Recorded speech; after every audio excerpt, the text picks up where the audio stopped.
오늘 설교 제목이 뭐죠? 오늘 상당히 뭔가 반응들이 좋습니다. 시작부터 뭔가 큰 기운을 받고 말씀을 같이 좀 나누게 되는 것 같은데요. 얼굴을 가리시는 하나님이라는 제목으로 우리가 미가서를 좀 살펴봤으면 좋겠습니다.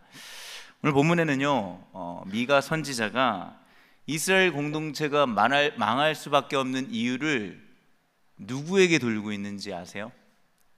지도자입니다. 지도자.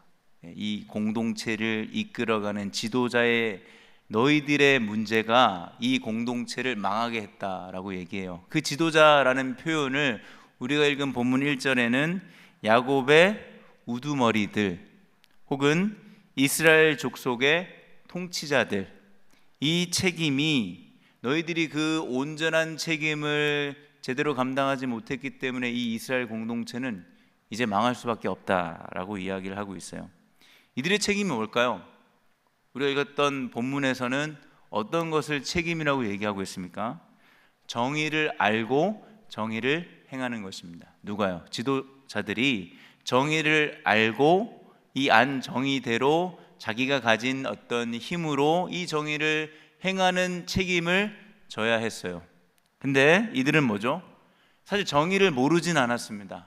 알고 있었죠. 알고 있지만 정의를 행하지는 않았습니다. 2절에 이들의 모습은 어땠죠? 오히려 선을 어떻게 했어요? 미워하고 악을 기뻐하고 사랑했습니다. 미가는 그들의 악행을 아주 적나라하게 폭로하는데, 우리 다시 한번 2절과 3절 말씀 한번 띄워주시겠습니까? 한번 같이 읽어봅시다. 시작. 내 백성의 가죽을 벗기고 그 뼈에서 살을 뜯어 그들의 살을 먹으며 그 가죽을 벗기며 그 뼈를 꺾어 다지기를 냄비와 솥 가운데에 담을 고기처럼 하는도다. 이게 무슨 말이겠어요? 비유일 수도 있고 실제로 북이스라엘이, 지금은 남유다 포커스로 얘기를 하는데 어쨌든 북이스라엘이 아수르에 망할 때 아수르가 실제로 포로들의 살 가죽을 벗겨서 자기들의 어떤 이러한 강한 힘을 자랑하며 그 누구도 우리나라에 대적할 수 없음을 보여주는 퍼포먼스로 이런 일들을 했어요. 그래서 전혀 생뚱맞은 어떤 비유나 전혀 상상할 수 없는 이야기로 미가가 이야기하는 것은 아닙니다. 근데 문자적인 의미에서 그런 측면이 어느 정도 있을 수 있지만 그 의미의 핵심은 뭐겠습니까? 지도자들이 지금 자기가 가진 힘으로 자신의 백성들을 어떻게 하고 있는 거예요? 돌보지 않고 철저하게 그들이 가진 모든 것을, 살과 뼈를 발라서 살점을 지금 다 긁어 먹는 거잖아요. 그렇죠? 그래서 그들이 가지고 있는 모든 것을 다 빼앗는 겁니다. 이렇게 빼앗긴 사람들은 어떻겠습니까? 당연히 고통스럽겠죠. 너무 힘들겠죠. 먹고 살기가 너무 괴로웠겠죠. 그러나 그렇게 고통스러워하는 신음에 떨고 있는 이 백성들에 대한 관심은 지도자로서는 1도 보여주지 않습니다. 오직 누구의 배만 채우는 데 관심이 있는 거예요. 자기들의 배, 자신들의 배를 채우는 일에만 뭐를 쓰고 있어요? 힘을 쓰고 있는 겁니다. 이런 상황 속에서 뭐라도 누구라도 이야기를 해주거나 누구라도 이건 잘못된 것이야 하면서 지도자들을 대항하는 사람들이 있으면 참 좋겠는데 아무도 없었습니다. 이때 누가 반응하시는 거예요? 이때 누가 움직이시는 겁니까? 하나님이요.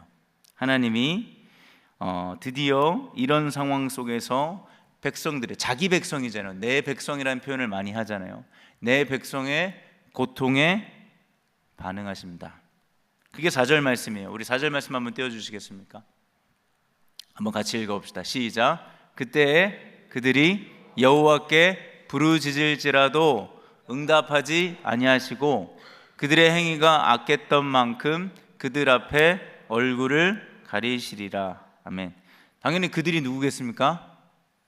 지도자들. 네, 맞습니다. 지도자들입니다. 지도자들이 지금 백성을 돌보지 않고 그들의 것을 다 빼앗고 등을 돌렸던 것처럼 누가 이렇게 하시겠다는 거예요? 하나님이. 하나님도 내가 너희에게, 지도자들에게 등을 돌리고 끝내 뭘 하신다는 거예요? 얼굴을 돌려버리겠다, 외면해버리겠다, 무시해버리겠다라고 말씀하시고 있습니다. 이렇게 말씀하시는 하나님, 그 하나님은 어떤 분이신가요? 우리가 구약이니까 구약에 있는 이러한 하나님을 잘 설명하는 말씀이 있습니다. 신명기 10장 17절에서 18절 말씀인데요, 한번 띄워주세요. 우리 같이 읽어볼 거예요. 시작. 너희의 하나님 여호와는 신 가운데 신이시며 주 가운데 주시오, 크고 능하시며 두려우신 하나님이시라. 사람을 외모로 보지 아니하시며 뇌물을 받지 아니하시고 고아와 과부를 위하여 정의를 행하시며 나그네를 사랑하여 그에게 떡과 옷을 하나님은 어떠한 하나님이라고요? 정의로우신 하나님입니다. 여러분들, 정의가 여기 이 본문에서는 어떻게 설명되고 있어요? 고아와 과부같이 힘없는 사람들의 고통을 외면하지 않는 것, 그들과 함께하는 것, 그들의 고통을 덜 수 있기 위해서 무엇이라도 할 수 있는 그 무엇들, 이 모든 것이 정의라고 이야기하고 있습니다. 그리고 하나님은 이것을 자신이 혼자 하시는 것이 아니라 누구를 통해서 이 정의가 실행되길 원하시는 거예요? 지도자들을 통해서요. 그래서 하나님이 지도자들에게 뭘 주신 겁니까? 힘을 주신 거예요, 여러분들. 하지만 지도자들은 하나님을 무시합니다. 그저 자기를 위해서만 힘을 쓰고 있어요. 그러면서 여러분들 4절에 조금 전에 읽었지만 놀라운 표현이 있어요. 이들이 지금 뭐 하고 있습니까? 여호와께 부르짖고 있어요. 이 지도자들이 여호와께 부르짖고 있어요. 다시 말해, 여러분들 일상에서 지금 뭘 하고 있죠? 자신들이 가지고 있는 힘을 가지고 백성들의 모든 것을 긁어서 자신의 배를 채우고 있어요.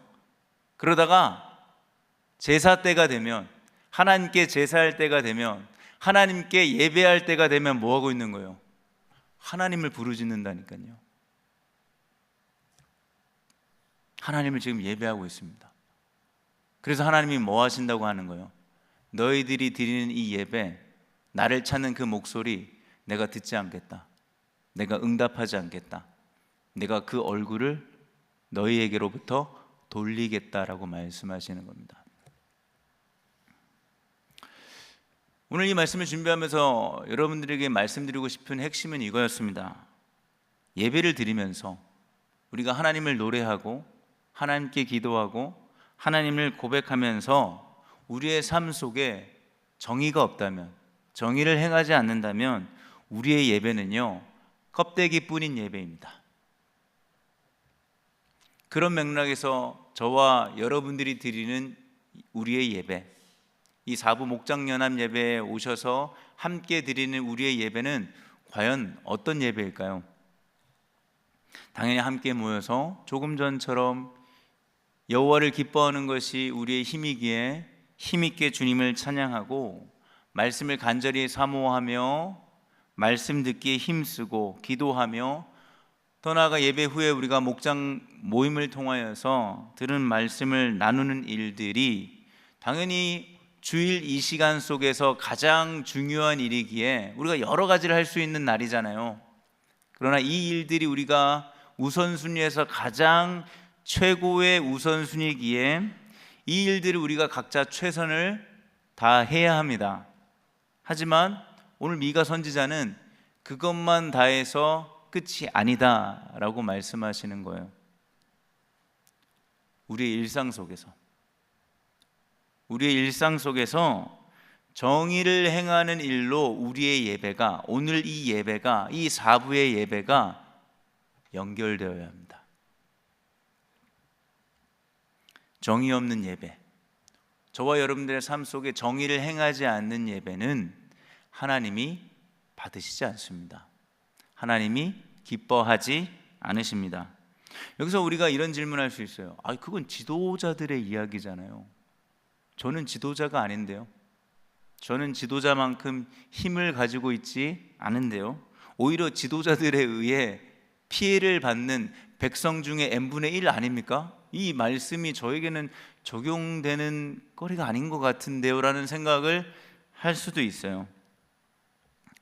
그러나 여러분들 모두는 지도자는 아니지만 우리가 살아가는 이 세상에서 누군가의 관계를 맺는다고 할 때, 누군가와 더불어 살아간다고 할 때 그 관계 속에는 항상 힘의 논리가, 힘의 크기가 좌지우지돼요. 여러분들, 오늘 이 시대의 가장 큰 힘은 뭐겠습니까? 돈. 그리고 나이가 있을 수도 있죠. 그래서 나이 많은 사람이 나이 적은 사람, 어린 사람에 대해서 어떻게 하는 것, 이것도 다 힘의 어떤 차이로 나타난 어떤 관계가 맺어지는 거잖아요. 그렇죠? 혹은 어떤 성별 가운데도, 외모도, 가지고 있는 직업도, 내가 다니는 학교도, 내가 지금 공부하고 있는 어떤 공부의 어떤 결과물도 충분히 누군가의 관계에서 힘으로 작동될 수 있어요. 그리고 그 모든 힘이 모두가 똑같지가 않습니다. 그렇잖아요. 그러니까 뭔가 힘이 있고 없음에 따라 관계가 다양하게 나타날 수 있다는 거예요. 그래서 나보다 힘이 없는 사람에게 나는 의도하든 의도하지 않든 은연중에 갑이 될 수 있습니다. 그렇죠? 나보다 힘이 없는 사람에게는요, 내가 상대가 나보다 힘이 많은 사람을 우리가 만나고 관계를 맺을 땐 갑이었다가 그 자리가 언제 그랬냐는 듯하게 을이 될 수도 있습니다. 뭐 이렇게 뭐 복잡하게 얘기 안 해도 돼요. 여러분들 가정에서 어렸을 때 형제 있는 집안들 있죠. 첫째와 막내 혹은 형과 동생, 이 관계 속에서 여러분들 얼마나 싸웠어요. 그 중에 억울함을 많이 당했던 사람들은 누굽니까? 첫째일 수 있습니다.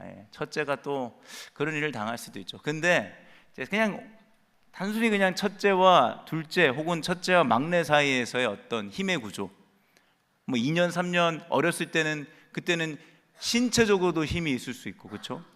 사회생활에서 2, 3년 차이는 별거 아니지만 그 어렸을 때 뭐 부모님으로부터 받는 어떤 혜택, 왜 언니는 보내주고 나는 뭐 안 해, 뭐 이런 일들, 크고 작은 일들 속에서 여러분들 이미 힘 있는 곳과 없는 차이에서 속상하기도 하고 억울함을 경험하기도 했습니다. 그랬을 때 중고등부 올라오면서 여러분들 어떻게 해요? 치열하게 싸우고 박터지게 싸우잖아요. 그렇죠?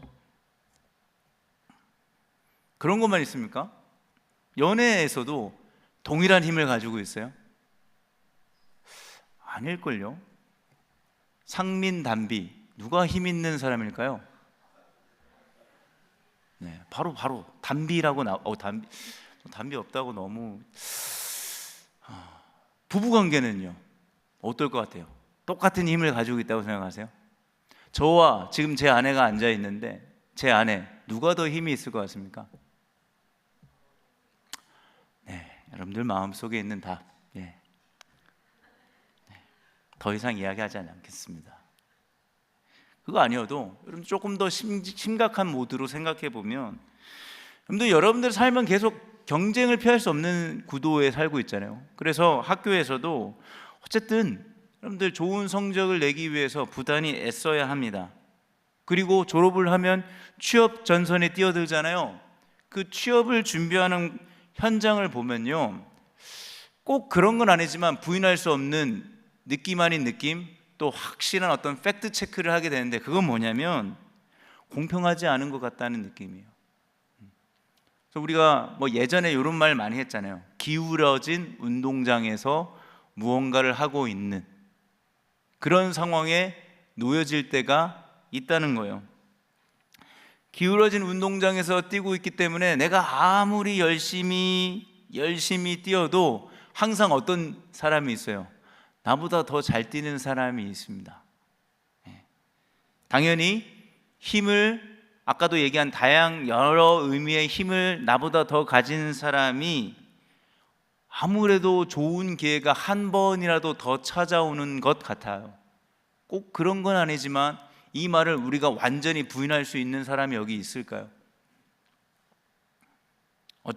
정말 어쩌다 똑같은 기회가 찾아온다고 해도 힘의 차이에 따라 우리는 불공정하게 하지 않습니다. 평등합니다. 그래서 똑같은 기회를 드리겠습니다. 라고 말을 해도 각자가 가지고 있는 힘의 차이에 따라 출발선이 다를 수도 있어요. 어떤 사람은 저 앞에서 출발하고 나는 저 뒤에서 출발할 수밖에 없는 상황이 있을 때가 있다는 겁니다.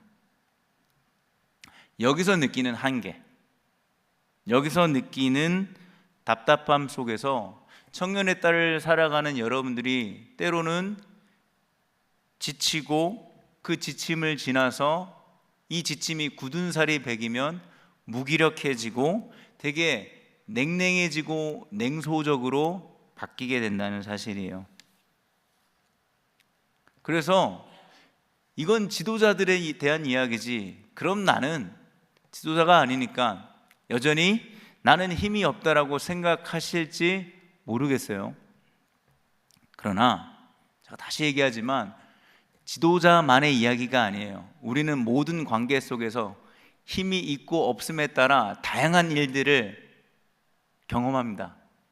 그게 이익이든 그게 손해든 그게 기쁨이든 그게 억울함이든 여러분들 어느 곳에서 알바하는 현장이든 직장이든 심지어 가족 관계 속에서든 어디서든 교회도 마찬가지죠.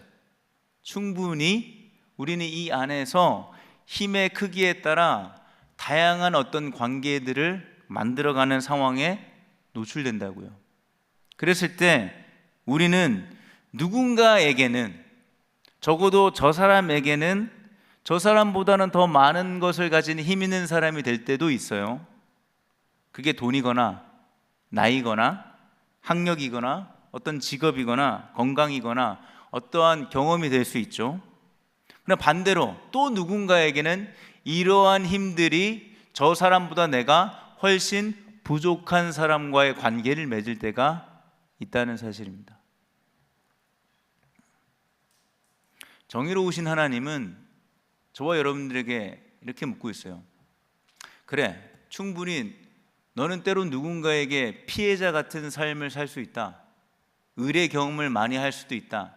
근데 가만히 돌이켜보면 너는 항상 피해자이고 너는 항상 의례 자리만 있는 건 아니다.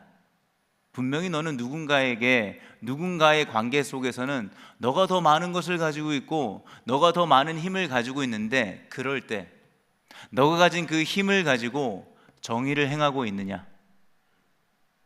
너는 너가 가지고 있는 그 힘을 누군가를 살리는 일에 쓰고 있니? 라고 오늘 이 시간 물어보는 거예요. 우리 주님께서 말씀이 육신되어 오셔서 미가 선지자를 통해 오늘 이 시대에 저와 여러분들에게 묻고 있습니다. 하나님은 각자에게 맡기신 힘을 지도자뿐만이 아니라 우리에게도요, 각자에게 주신 힘이 있습니다. 그 힘을 내 유익만을 위해서 사용하는 것이 아니라 약한 사람을 살리는 일에 사용하시기를 원해요. 그게 정의로우신 하나님입니다. 그런데 우리는 어떤 삶을 사는 게 더 익숙할까요? 나보다 더 가진 자들에게는 배가 아프든 정말로 기쁜 마음으로, 기뻐하고 싶은 마음으로, 격려하고 싶은 마음이든 뭐든 그 사람에게 대한 관심은 있어요. 어떤 형태로든. 근데 나보다 가진 것이 없는 사람들에게는 사실 관심이 별로 없습니다. 나 먹고 살기도 바빠 죽겠는데 나보다 힘없는 사람들에 대해서 무슨 관심을 갖겠습니까? 그리고 여러분들은 값보다는 을을 훨씬 더 많이, 직장이든 알바 현장이든 학교에서든 더 많이 경험할 테니까요. 그래서 그런 사람들을 굳이 꼭 나쁜 의도를 가지고 한다가 아니더라도 무시하게 됩니다. 관심이 없어요.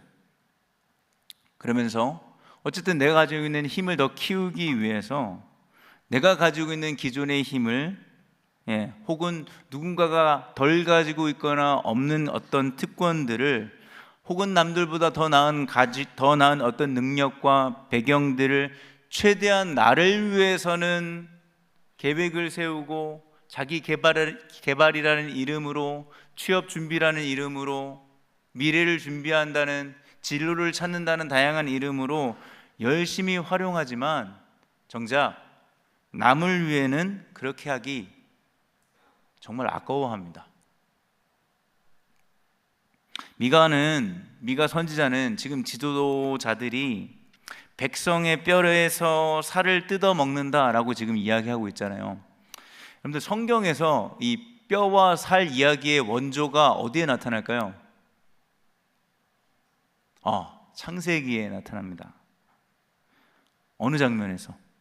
아담이 하와를 보면서 이런 세레나데를, 노래를 하든 고백을 하든 하잖아요. 당신은 내 뼈 중에 뼈요, 살 중에 살입니다. 이게 무슨 관계겠어요? 미가가 얘기하는 거는 어떻게든 상대를 잡아먹는 관계지만 원래 시작했던 뼈와 살의 이야기의 원조는 서로 사랑하는 관계였습니다. 그렇죠? 쉽게 말해서 이런 거죠. 하나님께서 우리로, 아담과 하와로 한 사람이 아닌 공동체로 우리를 만드시고 함께 살아가기로 하셨으니 핵심은 뭐예요? 단순히 남녀 사이의 연애와 이성적 사랑을 넘어서요, 어떤 관계든 나 혼자는 살 수 없다는 거예요. 너가 있어야 나도 살 수 있고, 내가 있어야 너도 살 수 있다라는 이야기를 하는 겁니다. 이게 정의의 핵심이에요. 이것을 어떻게든 지키고 이것을 실천하기 위해서 힘을 쓰는 거라고요. 각자가 가진 힘을. 그래서 나만 잘 먹고 잘 살면 되는 것이 아니라, 나만 아무 문제가 지금 없으면 되는 것이 아니라, 여러분들, 누군가의 고통을 외면하지 않고 공감할 수 있어야 합니다. 그래서 그 사람이 가장 가까이에 주민을 하면 여러분들 목장 안에 있는 목원들을 좀 들여다볼 수 있겠죠. 목장족의 목원이 누군가가 정말로 힘들어 한다면 그 사람이 겪고 있는 어떤 상황을, 인지적 공감이라고나 할까요? 먼저 그 상황을 충분히 이해하고 그 다음엔 정서적 공감이라고 할 수 있겠죠. 이 사람이 지금 얼마나 마음이 괴롭고 힘든지를, 그 마음을 헤아릴 수 있어야 한다는 거예요. 근데 어떻죠? 꼭 그런 건 아니지만 힘이 많은 사람일수록 공감 능력은 떨어지는 세상입니다. 굳이 공감할 필요가 있습니까? 힘이 곧 정인데. 그러니까 공감을 안 한다고 해서 누가 나에게 뭐라고 할 게 있나요? 그리고 우리는 어떨까요? 여전히 우리는요, 힘이 없어요. 그래서 남들이 가진 힘을 부러워하는 것에 갇혀서요, 우리도 공감 능력이 점점 떨어집니다. 근데 여러분들, 우리가 이번 수련회 주제도 말씀 앞에 서고, 오늘 주제도 말씀이라는 주제로 우리가 같이 찬양하고 고백했는데, 그 말씀의 핵심, 성경에서 말하는 이야기의 핵심은 무엇입니까? 하나님을 사랑하고 이웃을 사랑하는 거잖아요. 그런 거 아닙니까, 여러분들? 적어도 내가 1독, 2독, 3독을 안 한다 하더라도, 매일 큐티를 안 한다 그래도 우리는 성경 66권을 압축할 수 있어요. 그리고 결론도 알고 있어요. 그건 사랑이고, 그 사랑은 하나님을 향한 사랑이 이웃을 향한 사랑으로 연결되는 것이 성경에서 말하는 가장 중요한 핵심이라고요. 그래서 우리가 이 시간 누구를 예배하죠? 하나님을 예배하면 우리에게 주시는 은혜가 뭘까요? 여러 은혜가 있겠죠. 근데 이걸 깨닫는 거예요. 너 혼자는 결코 살 수가 없어. 너가 지금 너무 잘 되고 있는 것 같이, 계획대로 척척척 잘 진행되는 것 같지, 그래도 너 혼자 열심히 해서 혼자 잘 살 수는 없어라는 것을 우리에게 가르쳐 줍니다. 이게 은혜라고요, 여러분들. 여러분들을 위로하는 것도 은혜고, 여러분들을 격려하는 것도 은혜고, 여러분들이 필요한 것들을 채워주는 것도 은혜지만, 하나님께서 우리에게 사랑을 가르쳐 주실 때 이걸 먼저 알게 해 주신다고요. 그러면서 어떤 자리로 가는 겁니까? 함께하는 자리, 함께하는 사람들. 여러분들 주변에 지금 함께하는 사람들이 겪는 어떠한 고통, 외로움, 어려움에 관심을 가지기 시작한다고요. 이게 껍데기만 예배가 아닌 진정한 예배자의 모습이라고요, 여러분들. 하나님이 그러셨잖아요. 하나님이 이집트에 노예로 있던 이스라엘 백성들의 신음소리를 어떻게 합니까? 외면하셨어요? 물론 오랜 시간 걸리긴 했습니다. 그래서 좀 답답하고 짜증날 수 있어요. 내가 이집트 노예였으면, 나는 1세대였으면 이미 죽은 거잖아요. 뭐 그렇게 현실적으로 좀 생각해 보면 뭐 조금 그럴 수는 있을지 모르지만 우리 스토리를 보자고요. 그 신음소리에 귀를 기울이시고 우리 하나님께서 노예로 살고 있는 백성들의 그 고통에 반응하시며 움직이셨잖아요. 그 하나님이, 그 동일하신 하나님이 오늘 이 시간 저와 여러분들의 신음소리를 들으십니다. 이 듣는다는 건 여러분들이 신음소리를 내지 않아도 들으신다는 거예요. 이게 은혜죠, 사실. 여러분들이 신음소리를 낼 수 없을 만큼 지쳐 있고 하나님에 대한 실망과 기대감이 꺾여 있어서 신음소리든 뭐든 그냥 껍데기인 예배인 동시에 껍데기만 여러분들이 여기 앉아 있다 하더라도 여러분들 안에 있는 내면의 신음소리를 우리 하나님이 들으시고 움직이신다고요. 하나님께서 우리의 모든 아픔을 공감하시는 것처럼 오늘 이 시간 우리가 그런 하나님을 만난다면 하나님은 우리도 그런 공감의 자리로 저와 여러분들을 파송하기를 원하세요. 단기 봉사만 파송이 아니라, 제가 가끔씩 얘기하잖아요. 이 예배 현장은 예배가 축도로 복을 선포하고 하나님께서, 예수님께서, 성령님께서 내가 너희의 일상 가운데 함께 할 때니 오늘 말씀을 붙들고 살아가, 내가 살아갈 수 있는 힘이 되어줄게, 내가 너의 능력이 되어줄게, 무엇으로 채울 수 없는 것을 내가 채울게, 그러니 말씀을 붙들고 살아가라 하고 보내신다고요. 여러분들을 지금 그 보내는 자리가 어딥니까? 공감해야 할 자리, 나를 넘어 누군가의 고통의 소리를 들어야 할 자리로 여러분들 한 사람 한 사람을 파송하십니다. 그래서 우리도 우리 공동체 안에서부터 우리 공동체 안에 있는 누군가의 아픔과 슬픔을 나와 좀 연결할 수 있는 예배자들이 됐으면 좋겠습니다. 맨날 나만 아파, 나만 힘들어, 좀 채워주세요. 채워주시면 아멘 땡큐 하고 먹튀하고 또 여러분들 삶을, 여러분들의 나라를 여러분들의 주인처럼 살아가다가 또 지쳐서 여기 와서 좀 채워주세요 라고 하는 삶의 신앙의 패턴으로 살아가는 것으로만 끝내지 마시고 여러분들의 신음소리를 들으시고 움직이시고 계시는 이 신실하시고 전능하신 하나님이 여러분들의 백그라운드고 여러분들의 삶의 기초라면 믿음으로 우리가 정의를 행동할 수 있지 않겠습니까? 거창한 것이 아니라, 거대한 것이 아니라, 어마무시한 것이 아니라 여러분들 목원 안에서, 우리 공동체 안에서, 여러분들 가정 안에서, 여러분들이 만나는 그 이웃 안에서 누군가의 아픔과 고통에 함께할 수 있는 예배자로, 선교사로 하나님은 오늘도 변함없이 저와 여러분들을 보내십니다. 지도자들 가운데는 또 어떤 그룹이 나타납니까? 거짓 선지자들도 있었습니다. 여러분들 5절과 7절에 보면 거짓 선지자들과 선견자들이 나오는데요, 이들이 지금 하나님의 백성을 유혹하고 있거든요. 가뜩이나 다 뺏겨서 탈탈 털려서 멘탈도 육체적으로도 모두 다 털린 상태에서 종교 지도자들이라도 바른 말씀을 전해야 하는데 이들도 상태가 정말로 안 좋습니다. 그렇게 힘들어하는 사람들을, 백성들을 유혹해요. 어떻게 해요? 먹을 걸 주면 뭐라고 얘기합니까? 너에게 평강이 있을지어다. 먹을 걸 주지 않으면요, 너 이제 망할 거야. 전쟁으로 네가 먼저 죽을걸? 이렇게 얘기하는 거예요. 척박하는 거죠. 한마디로 선지자라는 이 지위를, 선견자라는 지위를 이용해서, 이것도 힘이잖아요, 여러분들.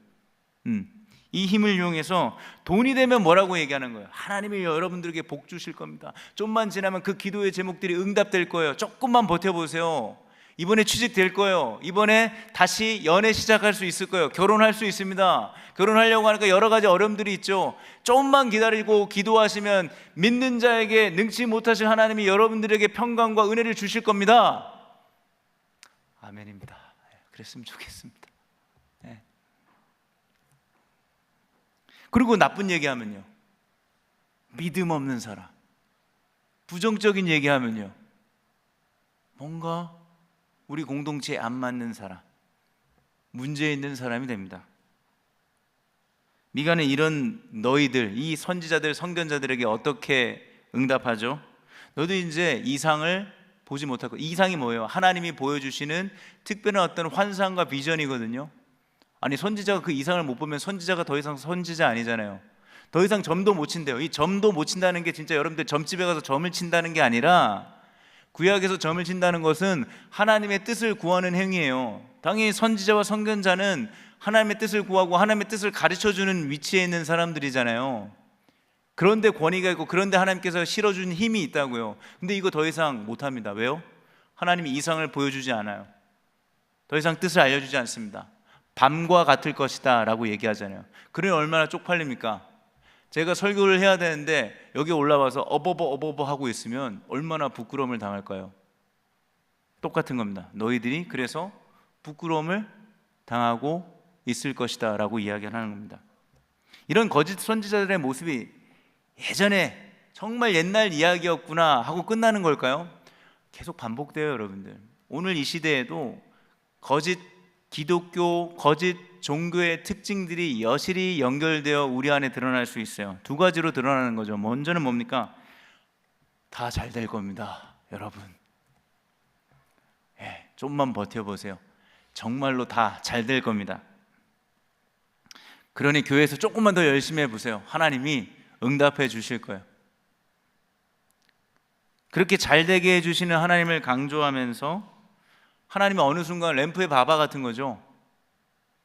조금 열심히 하고 뭔가 딜을 잘하면 하나님이 채워주실 것을 이야기하는, 하나님이 예배자가 아니라 하나님이 우리의 삶을 어떻게든 내가 원하는 대로 이끌어가는 수단으로 전략시키는 예배, 신앙, 종교가 될 수 있습니다. 아니면요, 어떤 식으로 드러나죠? 여러분들 되게 두렵게 만듭니다. 하나님은 두려우신 분. 왜요? 내가 잘못하면 벌을 주시는 하나님이기 때문입니다. 근데 여러분들 진짜 벌 주시는 하나님이라면, 제가 늘 얘기하잖아요. 이 자리에 있을 사람이 아무도 없어요. 이미 벌 받아서 이 자리에 나올 수가 없습니다. 최선을 다해서 우리가 삶을 살아가죠. 근데 뭐 어른이든 여러분이든 누구든 인간이라면 여러분들 그 최선이 돌아보면 잘못된 선택일 때가 있어요. 그렇죠? 이게 정답이라고 생각했지만 아닐 때가 있습니다. 그렇다고 하나님이 그래, 너의 그 치명적 선택에 내가 너를 떠나겠다, 내가 너를 버리겠다, 그러시는 분은 아닙니다.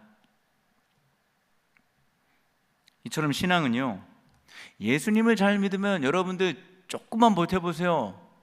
그러나 다 잘 될 겁니다라는 어떤 필살기 공식이 아니에요. 예수님을 믿어도 여전히 우리는 어렵습니다. 어려움을 당할 수 있습니다. 아니면 여러분들 지금 조심하셔야 합니다. 왜요? 예수님께서 불꽃 같은 눈동자로 여러분들을 지금 다 지켜보고 계시거든요. 그래서 여러분들 잘못할 때 하나님께서 여러분들을 치실 겁니다 라는 게, 그래서 그 두려움으로 여러분들 하나님 앞에 예배도 드려야 되고요, 큐티도 해야 되고요, 기도도 해야 되고요, 적어도 하나님 앞에 뭔가를 잘하려고 애쓰는 그 모습들이, 두려워서 하는 그 모습들이 신앙은 아니라는 겁니다. 하나님은 두려움이 아닌 사랑으로 우리를 끝까지 붙드시거든요. 두려움으로 붙드시면 하나님 방법 제일 좋은 거 하나 있어요. 뭔지 아세요? 하나님 여기 딱 나타나서 갑자기 이 화면이 흐려지면서 여러분들에게 너 말 안 들으면 여기가 하면서 지옥을 보여주시면 돼요. 그러면 우리는 뭐 하나님을 사랑하든 말든 그 두려움으로 어떻게든 하나님 말씀에 순종하려고 애를 쓸 겁니다. 하나님은 그런 방식으로 우리를 다가오지 않습니다. 끝까지 사랑하시는 분. 그래서 우리는요, 무조건 잘 될 거야 라는 이 달콤함과 반대로 극으로 가잖아요. 우리 또 야, 이렇게 해서 무슨 소용이야. 나는 늘 의리고, 나는 늘 실패자고, 나는 늘 힘없는 사람이고, 나는 늘 안 되는 사람인데 아무 소용없다는 회의적인 태도, 이 두 사이에서 여전히 하나님은 우리를 사랑으로 붙들고 계시기에 우리를 인도하시는 그 하나님의 손길을 기대하실 수 있어야 합니다. 그래서 죄를 멀리하고 거룩해질 수 있도록 우리가 여전히 힘을 써야 되지만 그래도 잘못할 때 있잖아요. 저도 여러분들도. 그러나 잘못할 때마다 벌 주시는 하나님을 너무너무 무서워해서, 너무 쫄아서, 그래서 뭐라도 억지로 하는 것에서 자유할 수 있는 신앙으로 가야 합니다. 왜요? 진리는 여러분들 두렵게 하는 것이 아니라 진리를 알지니 진리가 우리를 자유케 하기 때문입니다. 말씀을 정리하겠습니다. 여러분들, 이렇게 이스라엘 공동체 안에 지도자라고 할 때 두 부류, 정치적인 지도자들이나, 정치적인 지도자가 헬렐레 하면 종교 지도자들이라도 정신을 차리고 이거 틀렸어, 하나님은 이런 거야, 하나님의 뜻은 이런 거야 하는데, 종교 지도자들도 함께 악을 행하고 정의와는 거리가 멀어진 상태에 있을 때 미가는 외치고 있어요. 그것이 오늘 8절의 결론이었습니다. 우리 8절 한 번만 다시 띄워주시겠습니까? 다시 한번 읽어봅시다. 시작. 오직 나는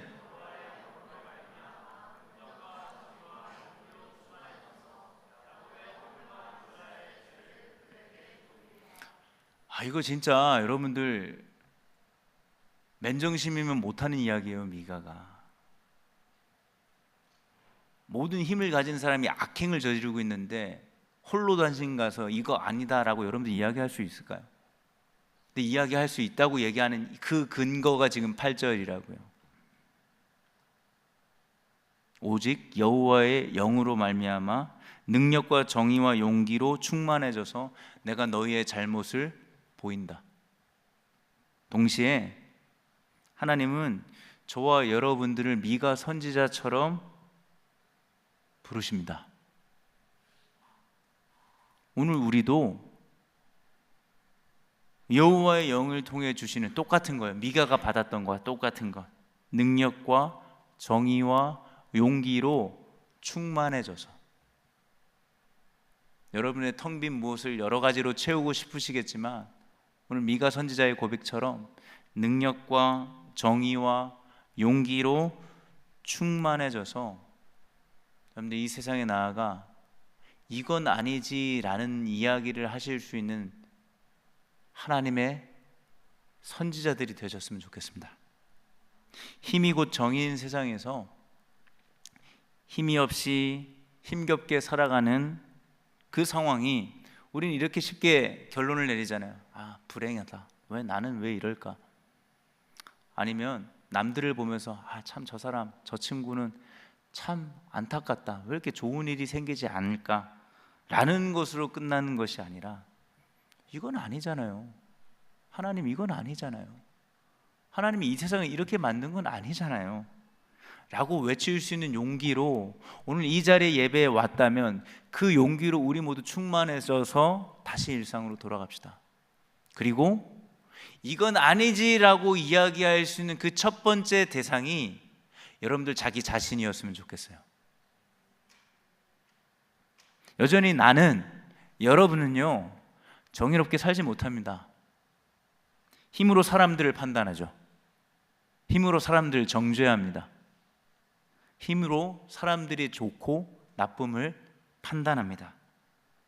그리고 여러분들이 가지고 있는 힘으로 누군가를 통제하고 무시합니다. 그러면서 내 유익만을 생각하죠. 하지만 우리 예수님을 생각해 볼까요? 우리 예수님, 이 세상에 가장 큰 힘을 가지신 분이시지만 그 힘으로 저와 여러분들을 섬기셨습니다. 그리고 십자가에서 자기의 생명을 값없이 우리에게 주셨습니다. 그래서 우리는 이제 주님이 주신 새로운 생명으로 우리가 이 정의로운 삶을 살 수 있어요. 어떤 삶이겠습니까? 학교에서 소외당하는 친구를 보면 외면하지 않게 됩니다.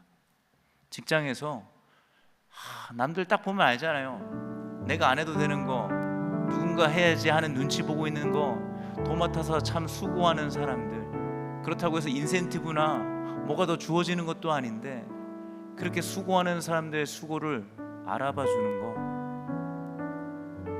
우리 교회 안에서 혼자 있는 사람들이 있잖아요. 저요. 그렇게 혼자 있는 사람들을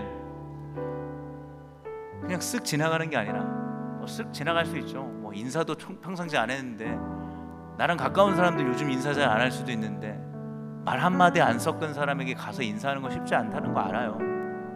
그러나 여러분들이 용기와 정의로 충만해져서 정의 없는 자를 고발할 때 하나님께서 먼저 내 자신을 보여주신다면, 내가 이제는 우리 공동체 안에서 혼자 있는 사람에게 적어도 다가갈 수 있는 것, 이런 아주 작은 용기들이, 작은 정의들이 모일 때 이곳에 여러분들이 있는 삶의 그 일상 가운데 하나님 나라가 임하는 겁니다.